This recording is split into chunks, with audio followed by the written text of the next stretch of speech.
Good evening, ladies, gentlemen, members and friends. Welcome back to the ACT branch of the Australian Institute of International Affairs. I'm Branch President Cameron Hawker.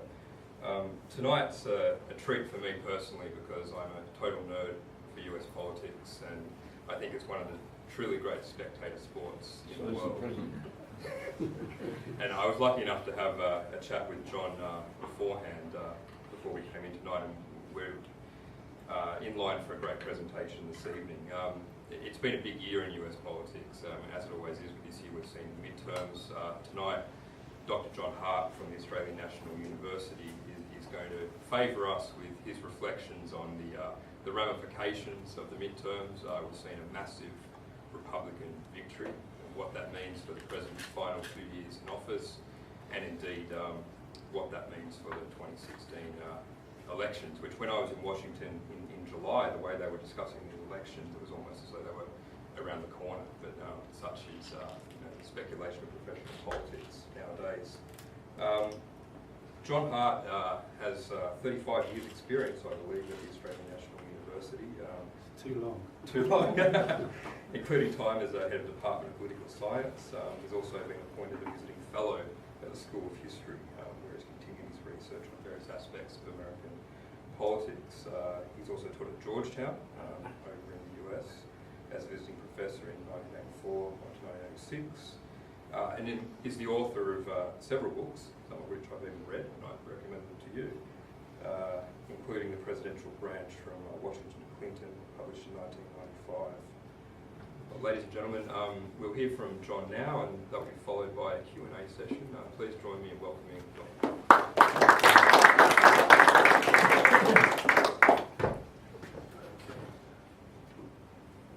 Well, thank you for inviting me, and I always enjoy these opportunities because it gives me a chance to try and make sense of the mess in Washington myself, and concentrates my mind a bit.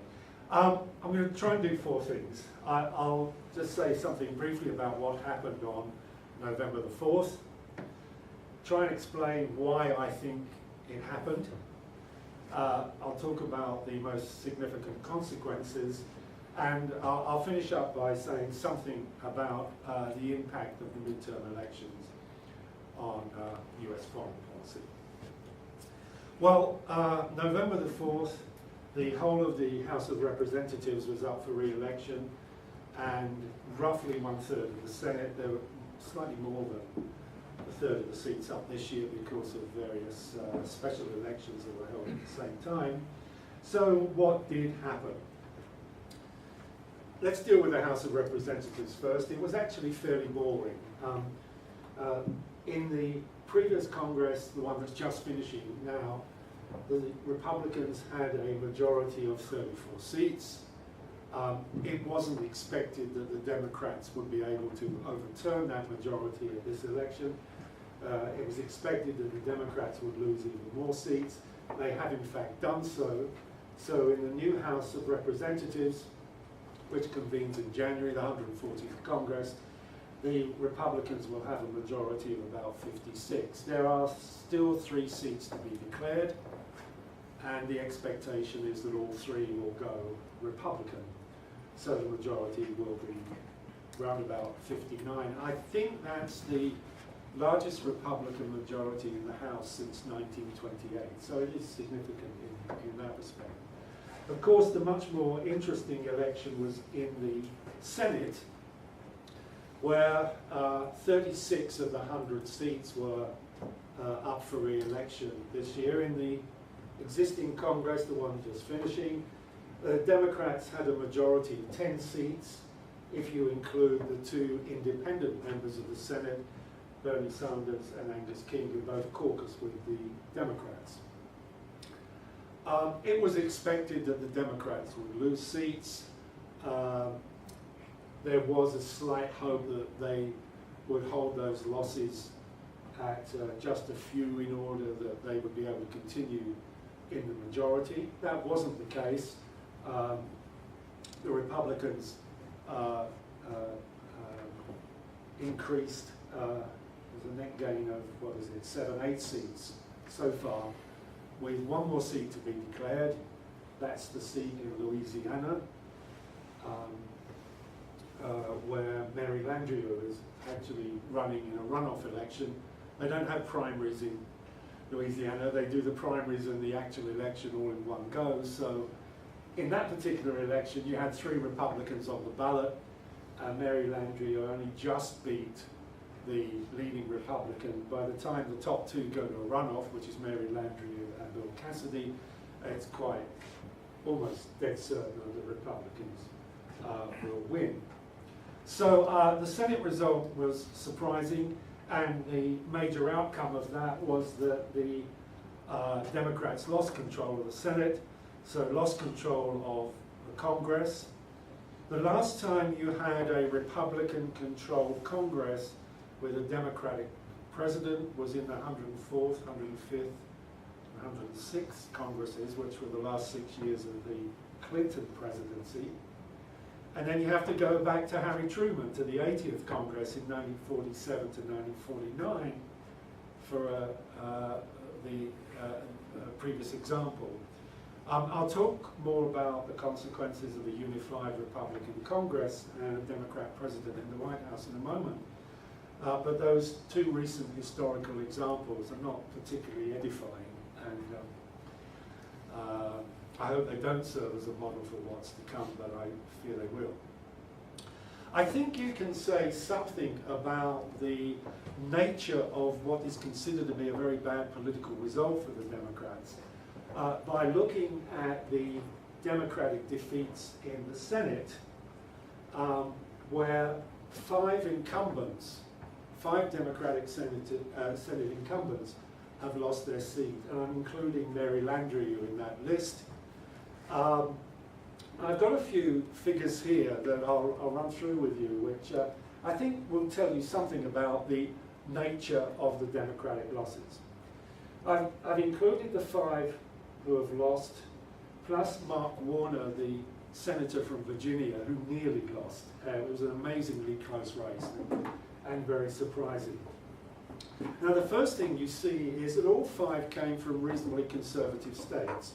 3 of those states, Arkansas, North Carolina, Louisiana in the south, plus Mark Warner's state, Virginia, in the south.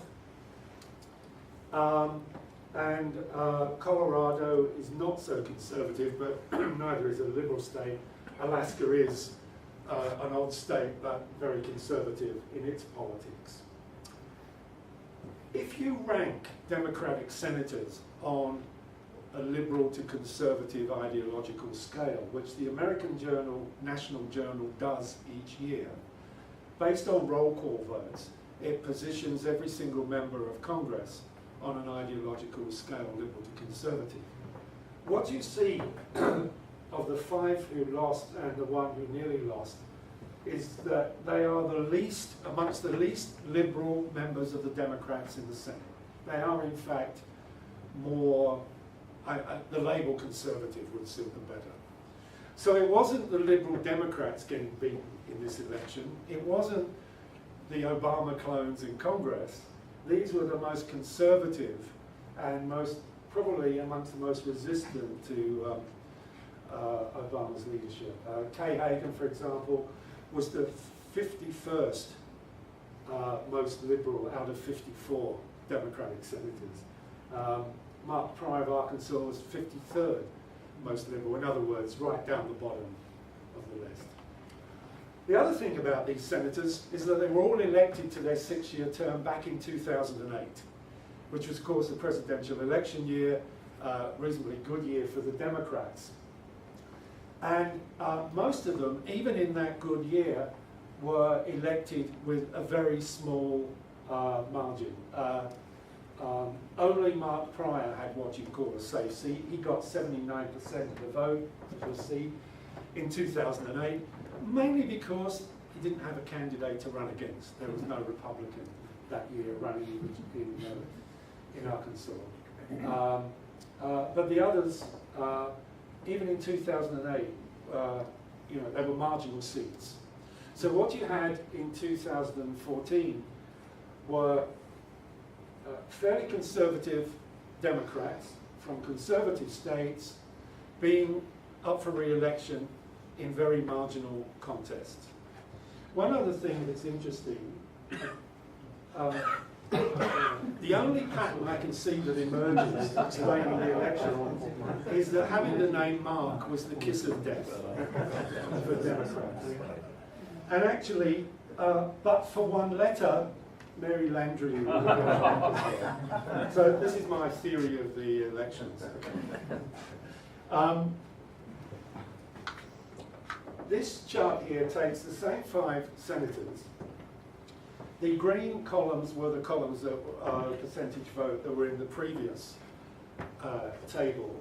What I've added here are the turnout figures in the states they contested the election in. Now, this year, one of the remarkable things about the midterm elections was the abysmally low turnout rate. Of course, it varies between states. On average, across the nation, I'll talk more about this in a moment, it was 36%. But what is remarkable with these 6 worst performers amongst the Democrats in the Senate, what is remarkable is that the size of their electorate had effectively shrunk because of the low turnout in an off-year congressional election. No president on the ballot this year, and that made a big difference. I mean, if you look at Mark Begich, he won the election very narrowly in 2008, where there was a 68% turnout. This year in Alaska, it was 53.8%. Mark Pryor in Arkansas, his turnout was down 11 percentage points. Mark Udall in Colorado, massive drop in the turnout. It makes a difference. Conservative Democrats in conservative states unable to mobilize the Democratic electorate that turned out for Obama in 2008. And if there's any one single explanation that I think covers the Democratic misfortunes in this election, it's the low turnout. They simply weren't able to mobilize their base.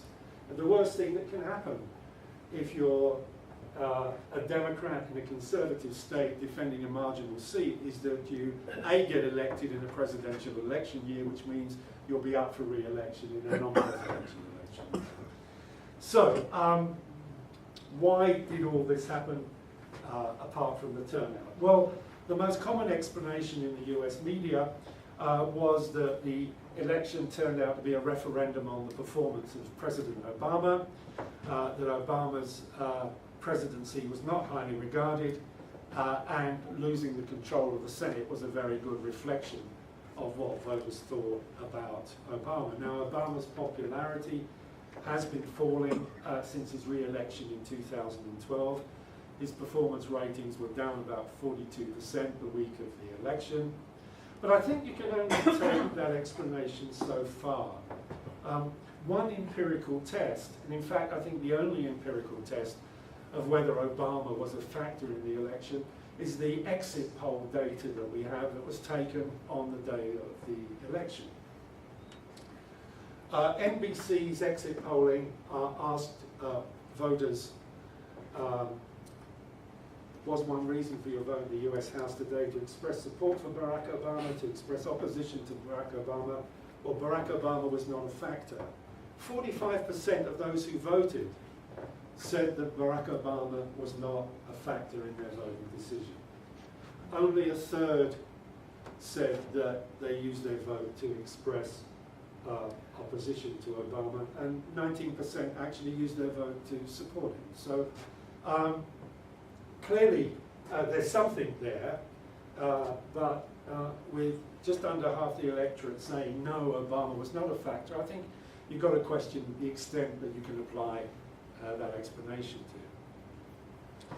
Similarly, if you look at figures about how American public feels about Obama and compare it to how they feel about, I think, the next best thing, which is how they feel about the Republican leadership in Congress, again, it was surprising.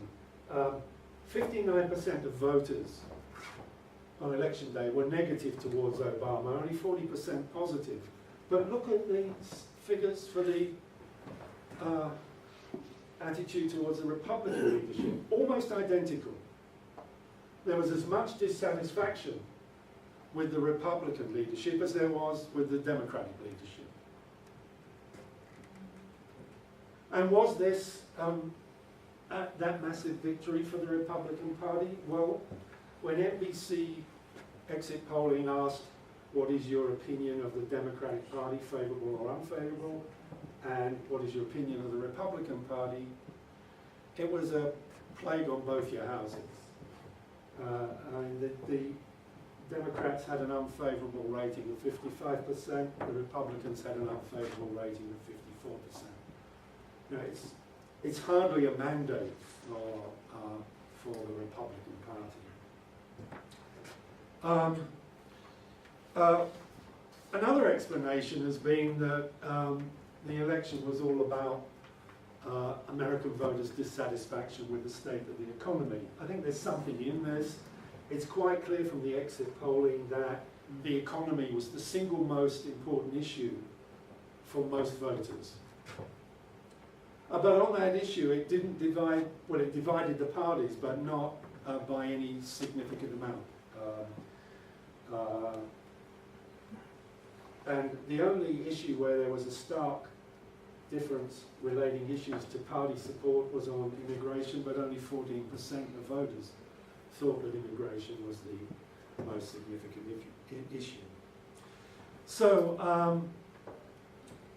clearly there was some anti-Washington feeling, there was anti-Obama feeling, there was a plague on both your houses, but I still think probably in terms of the actual outcome, in terms of the loss of Democratic seats in the Senate and the small change that took place in the House, probably got a lot more to do with the incredibly low turnout than anything else. Talking about turnout, the national average turnout in the election this year was 36.2% of the voting eligible population. Now, it's always true that in an off-year congressional election, the turnout drops from the previous year, which had been a presidential election. And you'll see in 2012, 2008, 2004, the turnout was around 60%. But look at these two mid-year elections here. 2010 congressional election, it was 40%. 2006, it was 40%. There was a 4% drop in the turnout in off-year elections from what is the norm. So that really was significant. Lots of voters stayed at home. Because they don't cast votes and voters who stay at home don't respond to exit polls because they're not at the polls, you can only read into that figure that there is some anti-political feeling there, maybe a dislike of both parties, maybe, I think a large part of it is that there's actually very little real choice in American elections, congressional elections. You know, in the House, of those 435 seats in the House, only 18 changed parties. 3 went to the Democrats, 50. The Democrats picked up 3 from the Republicans picked up 15 from the Democrats. 18 out of 435. Most incumbents got re-elected, and most incumbents got re-elected with fairly large margins. So, you know, it may be the lack of choice in the election is a deterrent to people going to vote. But read into it what you will, but I do think the incredibly low turnout changed the nature of the electorate for at least some politicians, particularly those in Congress. Okay, what are the consequences of all this? Well, Obama is now faced with a Republican-controlled Congress. He's lost the protection of a Democratic majority in the Senate. Not only will the Republicans determine what comes out of Congress in the way of legislation, but the majority control gives them control of the management, the business, the agenda of Congress, and that will be consequential. The effect on Obama is inevitably he'll have to seek out ways of either compromising with the Republican majority, and I think there's already enough signs that that's not going to happen. He'll have to seek out ways of changing public policy, either through methods that bypass the legislative process. That is, by using his executive powers, issuing executive orders, governing through the use of regulations that have already been devolved to the executive in statute law. You know, his statement on immigration last week was one example of this, using an executive order to change policy without, although, I mean, he did actually say that he would much prefer Congress to pass laws reforming the immigration system. They've resisted that, and he'll try these other means. And the other thing, of course, will be the use of the presidential veto. He'll probably be vetoing much more legislation than he has done before, because that Democratic buffer stopping the bills that are coming out of the House going to Obama has gone. The rules for the veto are really quite simple. If a president doesn't want to sign a law, he's got 10 days to notify Congress. It's then up to Congress to try to override the veto. The override of a veto requires a 2/3 vote in both houses, which means, if you reverse that, in order to sustain a presidential veto, you need simply 1/3 plus 1 of one House of Congress. That's 34 seats in the Senate. The Democrats can easily manage that. I think it's not a Congress in which you're likely to see presidential vetoes overridden by the Republican majority, simply because that majority is not big enough.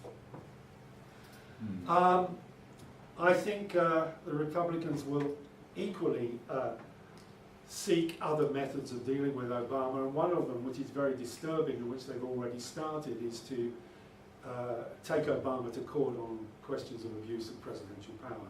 They've already initiated action in court on the implementation of Medicare.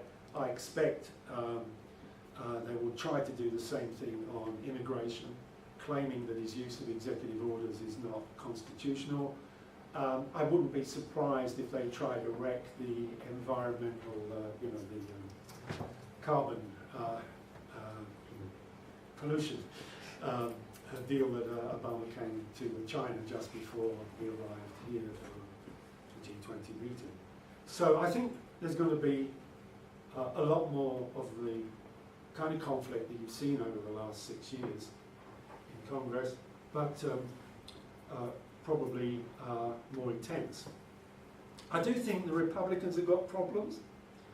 I mean, they are still a badly divided party, in spite of coming out of this election looking quite good. There are signs that the Republican leadership in Congress doesn't want to repeat the mistakes of the recent past. That is, putting up loony Tea Party candidates who've lost them safe seats in the past. One thing about this election was that they controlled the selection of candidates much better than they had done in the last 3 congressional elections. They'll want to establish an image of a responsible party in power. They now control the Congress, so they're going to be very cautious about things like shutting the government down because of the lack of a budget being passed, the appropriations bills. They've already said, or at least the leadership has said, that they are not going to go down the impeachment road again. But what the Republicans are going to do in terms of policy is very hard to put your finger on, because the other remarkable thing about the 2014 election was it was almost an issueless election, at least on the Republican side. And that's probably why they managed to maintain the unity and achieve the success that they did. Both President Obama and the incoming Senate Majority Leader Mitch McConnell made statements on the night of the election that they want to cooperate. So far there's not been much sign of that, and given the previous behaviour of the Republicans in Congress, their strategy has been fairly fixed. I don't see any reason why it's going to change. Interestingly, I think the parties in Congress are now more polarised and more unified than ever. And one of the things I discovered when I was looking at that table on the ranking of members of the Senate on an ideological scale is that the 113th Congress, the one that is just finished, was the first Congress where there was no overlap of Democrats and Republicans on an ideological basis. That is, in the past, you've often had conservative Democrats who have voted with a majority of Republicans, and you've had liberal Republicans who have voted generally with a majority of liberal Democrats. In the 113th Congress, there was no Democrat who was more conservative than the most conservative Republican, and there was no Republican who was more liberal than the least liberal Democrat. So there wasn't that overlap that you've had in the past, that both parties are becoming more, at least a little bit more ideologically coherent, and certainly more like parliamentary parties in terms of voting behaviour. They're beginning to be more responsible. That is, it's beginning to be the case where all Democrats are voting against all Republicans. And what used to be there, that overlap, conservative Democrats, liberal Republicans, seems to have pretty much disappeared in the 113th Congress. I think the big test of how the Republican-controlled Congress will work with President Obama is over the budget. The Republicans in Congress have, as we've seen in recent years, the capacity to produce their own budget.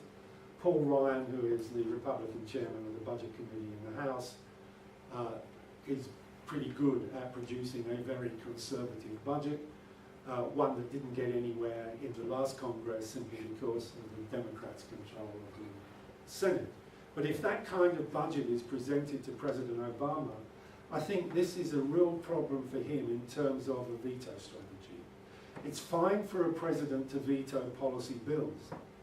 They just don't get enacted. But if he vetoes a budget that's been passed by a majority of both houses in Congress, the consequence is that there are no appropriations for Washington to operate.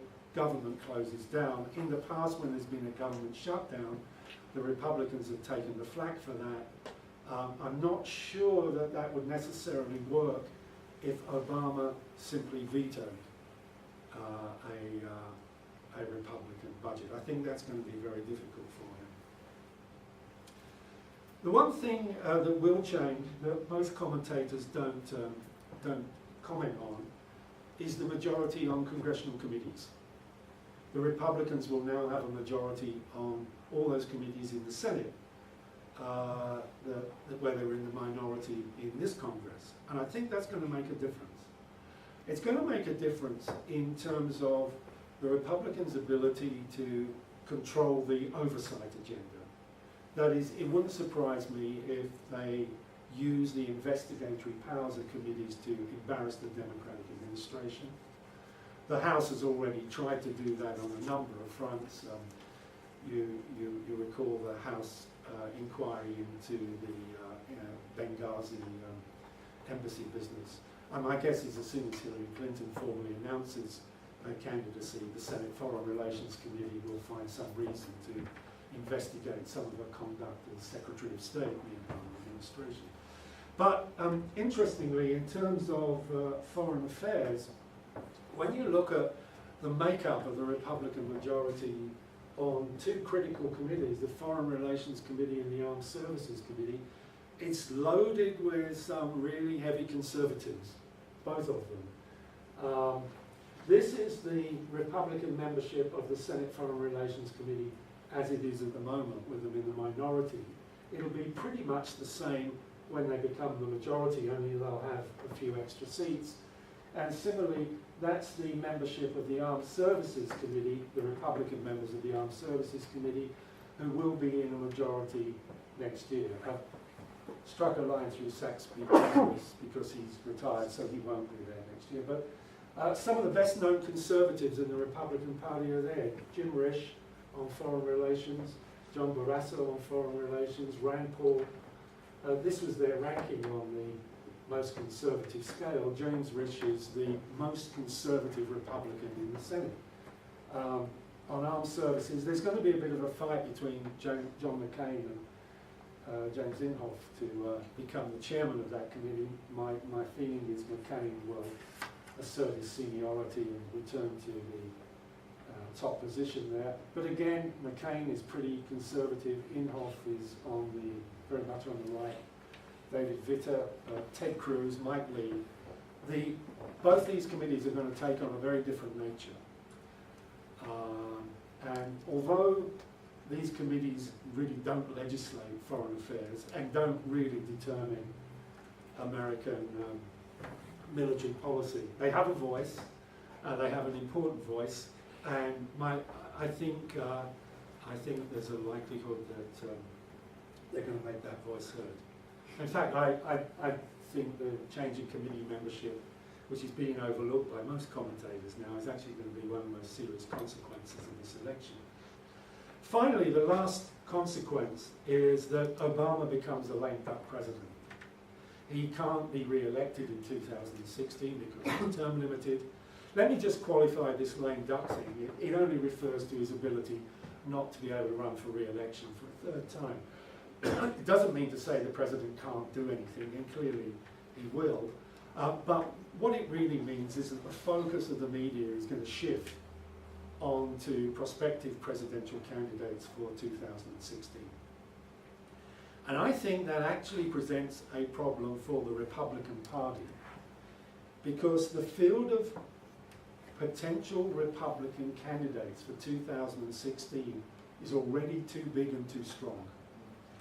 I've just put together a list of candidates who've been named in the media fairly regularly as presidential wannabes for 2016. When you look at that Republican list, they're serious people. Some of them are slightly mad, but most of them are pretty serious and accomplished.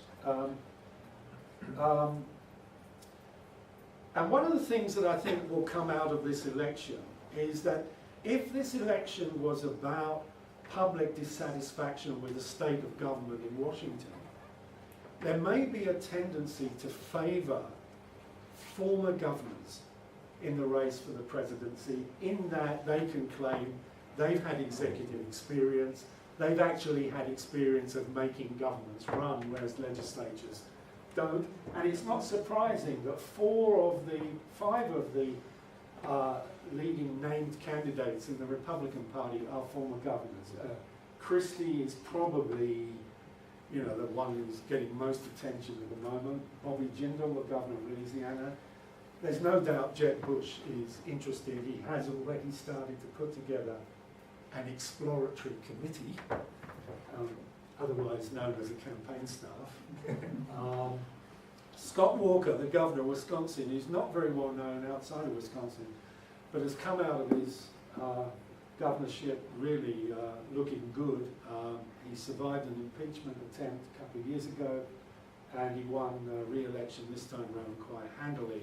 I mean, very conservative Republican who may well have a lot of appeal. Mike Huckabee has been talking about having another go. Even Mitt Romney has been mentioned in the media about getting interested in a campaign. Then you have members of Congress. Paul Ryan, the Republican vice presidential candidate in the last election. Marco Rubio from Florida. Rob Portman, the senator from Ohio, who's very well respected. Rand Paul and Ted Cruz, 2 of the kind of Tea Party Republicans. Rick Santorum, a former senator and very much on the right. Now these people are serious, they can raise money.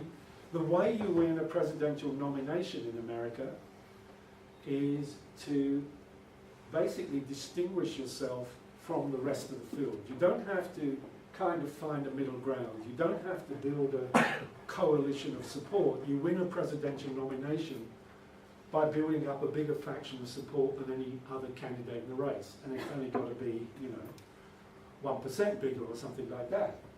So they will be competing over the next 2 years to establish their credentials. And to me, that can only do the Republican Party harm. And I think the Democratic Party is going to look fairly good, because at the moment, Hillary Clinton seems to be the only serious candidate for nomination. There have been a couple of others named. Bernie Sanders, the senator from Vermont, who's actually not even a Democrat, he's an independent, has said he's going to get into the race. Jim Webb, a former senator from Virginia, has declared his candidacy unofficially. Martin O'Malley, has anybody ever heard of him in this room? He's the current governor of Maryland. He's term limited, so he finishes this year. He's looking for a new job, so he's declared his interest. And the person the media is talking about all the time is Elizabeth Warren, the pin-up candidate from Massachusetts. But I cannot see any way that Elizabeth Warren would want to take on Hillary Clinton. Two women contesting the Democratic nomination is just two serious women candidates on the left of the party is just unbelievable. And she has said she's not interested. The media keep focusing on her, but I don't think these four are serious. Webb and O'Malley might be trying to position themselves for the number 2 slot on the ticket, but at the moment, Hillary Clinton seems to have got it to herself. I remember I was clearing out my office desk about 6 months ago, and I found a very embarrassing newspaper cutting. It was an interview I'd given to the Adelaide Advertiser.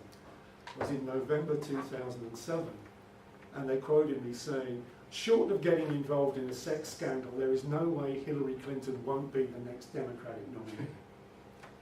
That was just a year out from the election, and I was only echoing what virtually everyone else was saying. So I've learned my lesson. I don't say Hillary Clinton will be the candidate, but at the moment, I don't think she's got much strong opposition, whereas I think the Republicans are really going to do themselves a lot of damage when that field starts to sort itself out. Lastly, let me say something about the impact on foreign policy as a result of this election. I think the biggest change will be in the oversight area with a Republican majority in both houses of Congress. I think you'll see much more vociferous criticism of Obama coming out of the 2 major Senate committees, certainly than you've seen this year. And I wouldn't be surprised if they use their investigatory powers to embarrass Obama, and the signs are there that they're going to go after him on his handling of terrorism and the Syrian situation and so on. You might also see an attempt by a Republican congressman to use the appropriations process to try to check Obama's foreign policy power. The Pentagon budget might be a source of conflict. And not only in terms of, I would imagine the Republicans will be willing to give a lot more money for the Pentagon budget than Obama would like to see, and that would affect the deficit and so on.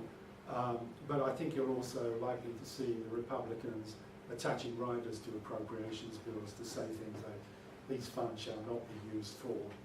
I think there'll be a lot more of that. But of course, Obama still remains president for the next 2 years. Most foreign policy still comes from the White House and will come from the White House, and most foreign policy doesn't require new legislation. I think the one issue where there will be some noticeable change, where a Republican majority might actually help, is on the negotiations over the Trans-Pacific Partnership. I mean, the Democrats generally are the party that's been hostile to free trade agreements because of their interest in protecting labour in the United States. The Republicans won't be as interested in doing that. And I think in terms of the substance of the Trans-Pacific Partnership, that actually might benefit Obama. However, I wouldn't go as far as to say it's going to speed up negotiations and get the enabling legislation through Congress, because there's another very serious side to the Trans-Pacific Partnership, and that's the process in Congress for getting this kind of complex legislation through. Now, what Obama has been seeking from Congress since he came into office is what's called Trade Promotion Authority. It's used to be called the fast track process. It's an expedited legislative procedure where the president gives a bit to Congress, but Congress lets him get on and negotiate the treaty, the trade agreement, and then when the trade agreement treaty is presented to Congress, Congress voluntarily, through the agreement, limits debate, has an up or down vote, no amendments, and that is the only way that you're going to get something like the Trans-Pacific Partnership enabling legislation through Congress, even if the negotiations are concluded successfully. I mean, you cannot have a situation where you've written a trade agreement with 12 different countries and then you've got the United States Congress changing some of the provisions in the treaty. It would have to go back to be renegotiated. It would be crazy. So the fast track procedure, or the Trade Promotion Authority procedure, is absolutely necessary. But one of the defining characteristics of this Republican Party in Congress is that they believe that Obama is the latest incarnation of the imperial presidency, that he's abusing presidential power, and however you view the Trade Promotion Authority, I mean, there's give and take, but however you view it, it is conceding legislative powers in part to the President of the United States, and I can't see that really happening. So I think even if the Trans-Pacific Partnership is finally settled, I'd be very, very surprised if it'll get through the congressional process in the next 2 years, which will be very upsetting in terms of Obama's foreign policy legacy and, you know, the pivot to the Pacific, which he really is very serious about. And I think in terms of the pivot to the Pacific, it's the trade side of that rather than the military side that is really going to be the big story. I've overrun my time. I'm happy to answer questions. Many thanks for that. Without PowerPoint. Seaton, we'll move straight to questions. Thanks for that, rich and comprehensive presentation. I was fascinated by the 6% of Republicans who wanted to vote to support Barack Obama. That's an interesting stat. Yeah. Interview them or break it down. But let's go. Don't ask me about that. I'm a political scientist. You need a psychologist to Absolutely explain the vote behaviour of some Americans. Let's go to questions on the floor. We're all shy tonight. Yes. David Moore. First question I've asked in 4 years, so I'm normally quiet. It's my understanding that the House of Representatives suffers from very poor apportionment of the seats that are declared after every 10-year census, and that could be a lingering issue right throughout the decade, particularly if such a few number of seats really were up for battle.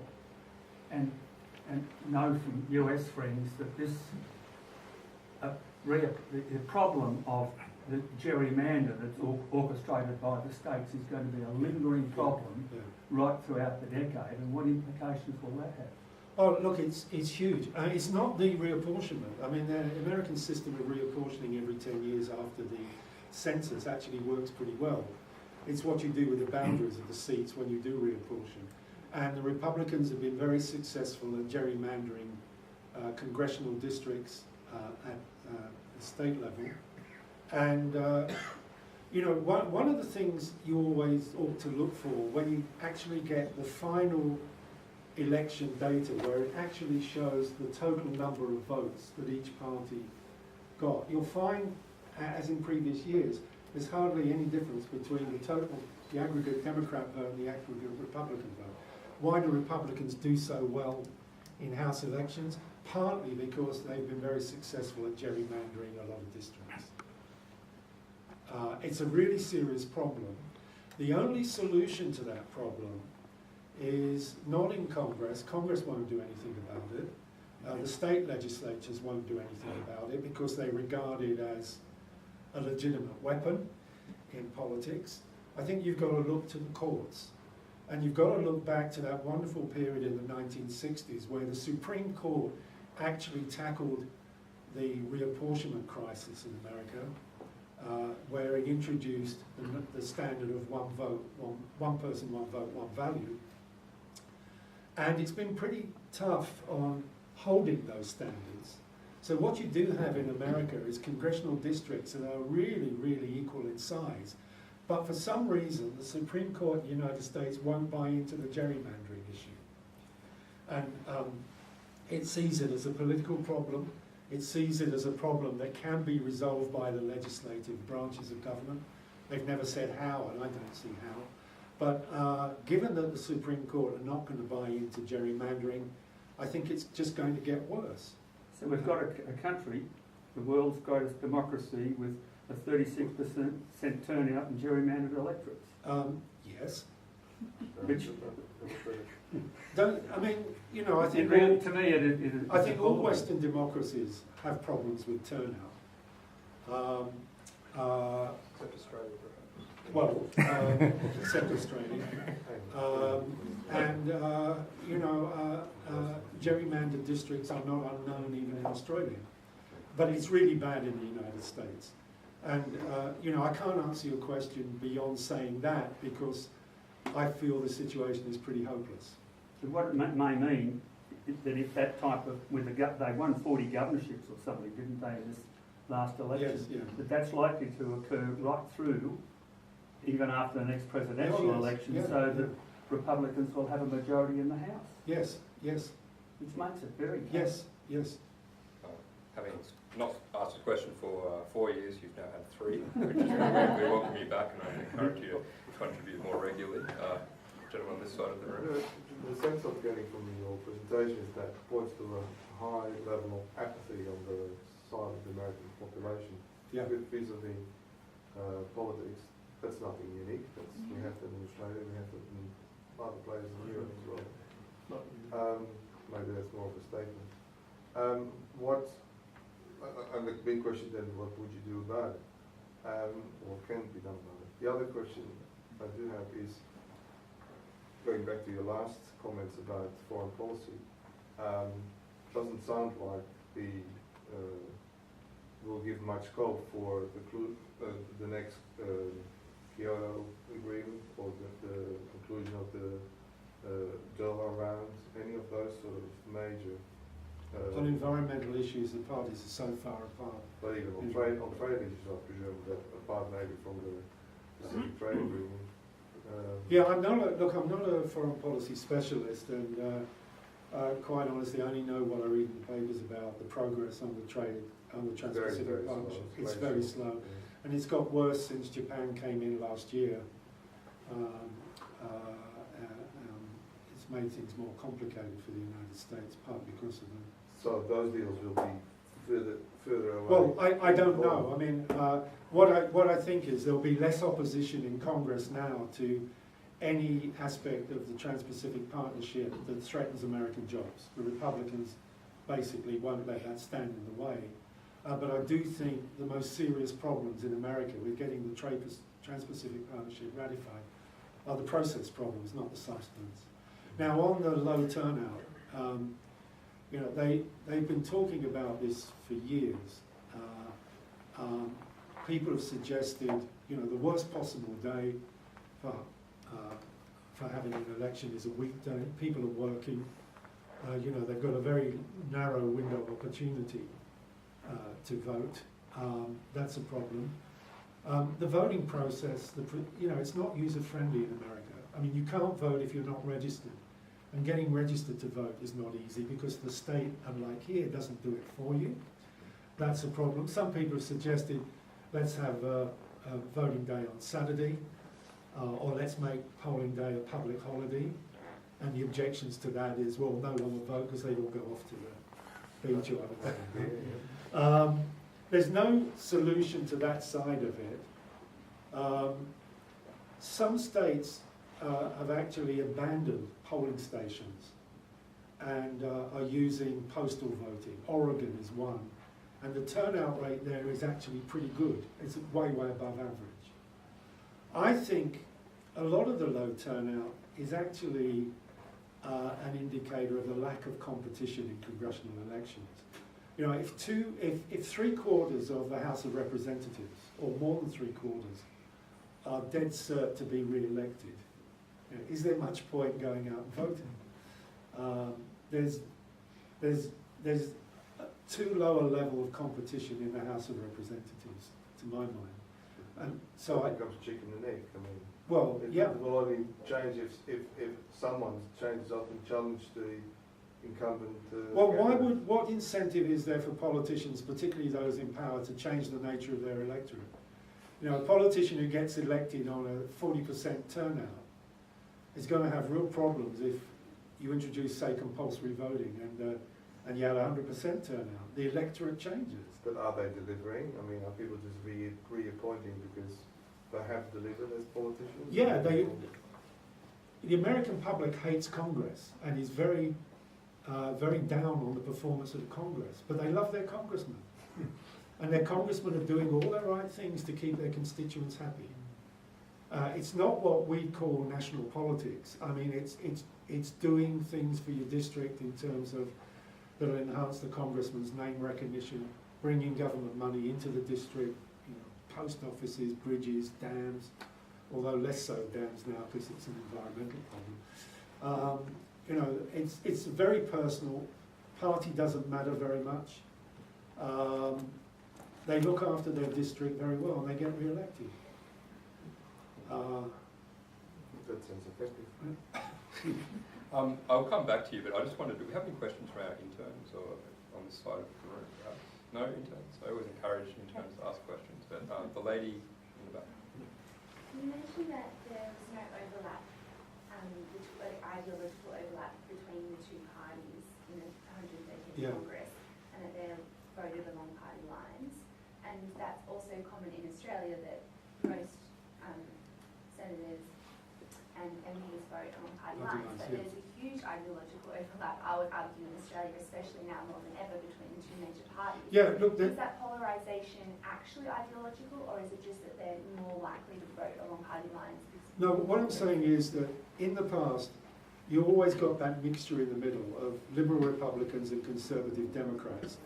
And sometimes liberal Republicans were more liberal than some Democrats, and sometimes conservative Democrats were more conservative than some Republicans. What I noticed in the vote ranking for the 113th Congress was that there was actually no overlap. That is, the most liberal Republican wasn't as liberal as the most conservative. Now, whether that means anything, I don't know. I think it does. It indicates that the parties are hardening, that there's less room for compromise, that there's less uncertainty about the outcome of votes in Congress, which means, you know, there's less for a president of the United States to bargain with in the Senate. And the same thing more or less happened in the House as well. In the House, I looked at the figures, and there were only 3 conservative Democrats who ranked above the lowest conservative Republican. So, you know, there's a smidgen left in the House, but it's going. And the parties are changing in nature. I mean, the Republican Party is shedding its liberal progressive wing. There are only very, very few left in Congress. And the Democratic Party is less and less successful in the South, which means that it's by nature shedding its conservative wing. So yeah, you're getting more ideologically coherent parties. I'm not saying there's no overlap, but what I'm saying is on the voting records in this last Congress, they showed what I think is quite a remarkable fact, that no conservative Democrat was more conservative than the least conservative Republican, and vice versa. And I think it will have an effect on the next Congress. I mean, I don't think there's much for Obama to work with. You know, you can't bargain if there are people who are in the middle not having made up their minds. We're almost at time, but I'm going to fit in one more question. I understand that Democratic Senator Warren has been appointed deputy to Senator Harry Reid, the leader of the Democrats in the Senate. If I've understood that correctly, is it going to help her in challenging Hillary Clinton over the next few years? She hasn't actually been appointed Reid's deputy. She's been appointed to the leadership team. I think she's been appointed as the, maybe it's the secretary of the Senate Democratic Caucus, or she's part of the leadership now. Will it help her? No, I don't think so, because I don't think she's inclined to challenge Hillary Clinton. I mean, she's got plenty of time. She's a lot younger than Hillary Clinton. If Hillary Clinton doesn't make it in 2016, that's going to be it. I mean, she will be in 2016, 68. Elizabeth Warren's in her 50s, I think. She's got plenty of time. And the thought of, you know, the Democratic nomination coming down to a race between two progressive liberal women, I just don't see it. I think Elizabeth Warren would suffer a great deal if she tried to take on Hillary Clinton.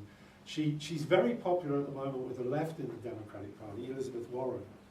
But I think she would lose some of that popularity if she tried to take on Hillary Clinton. And the other thing about Elizabeth Warren, she's too far to the left to win a presidential election.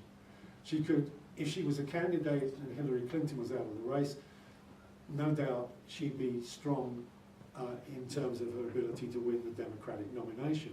But winning an election, unless she shifts to the centre, as Hillary Clinton has in fact done quite a bit, it's not, and she needs, I think Elizabeth Warren needs more time to do that. So that's my take.